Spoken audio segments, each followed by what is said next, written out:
আপনি হয়তো গর্ব করে বলেন, আমার ছেলে নামই বিশ্ববিদ্যালয় থেকে গ্র্যাজুয়েট, ইংরেজিতে সাবলীলভাবে কথা বলতে পারে, অনেক বড় প্রতিষ্ঠানে চাকরি করে, মানুষ তাকে সম্মান করে। কিন্তু একবার কি ভেবে দেখেছেন আপনার সেই সন্তান কুরআন পড়তে পারে কিনা? আল্লাহর বাণী, যেটি আপনার সৃষ্টিকর্তা নিজ হাতে আপনার দিক নির্দেশনার জন্য নাজিল করেছেন, সেটি আপনার সন্তানের কাছে আজ অচেনা এক ভাষা।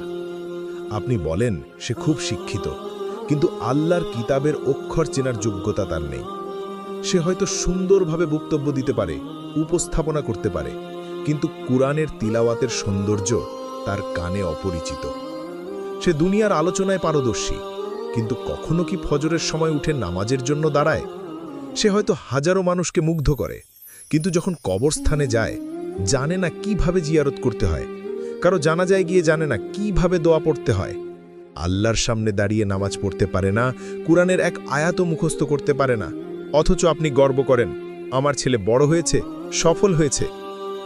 আপনি কি কখনো ভেবে দেখেছেন যে সন্তান এই দুনিয়ার শিক্ষা পেয়েছে, কিন্তু মৃত্যুর পরের জীবনের প্রথম প্রশ্নের উত্তর জানে না তার শিক্ষাটা আসলে কিসের?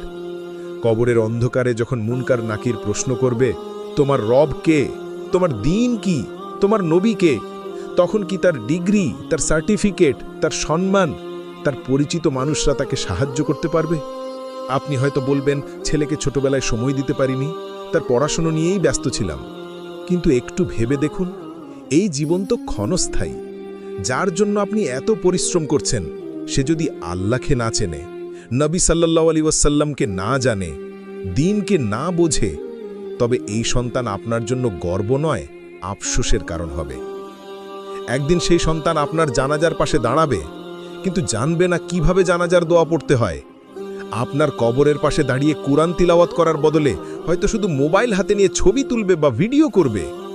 তখন বুঝবেন আপনি তাকে দুনিয়া শিখিয়েছিলেন, কিন্তু আখিরাতের জন্য ফাঁকা রেখে দিয়েছিলেন। সন্তানকে বড় করার অর্থ শুধু স্কুল, কলেজ বা বিশ্ববিদ্যালয়ে ভর্তি করানো নয়।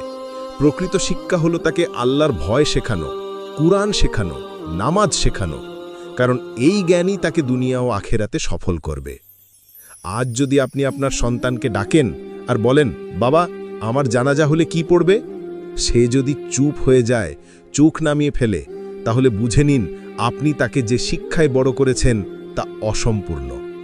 আপনি যদি সত্যিই আপনার সন্তানের জন্য কল্যাণ চান, তাহলে তাকে কুরআন শেখান, নামাজ শেখান, জানিয়ে দিন কবরের জীবনের ভয়াবহতা, জান্নাতের আশা, জাহান্নামের বাস্তবতা।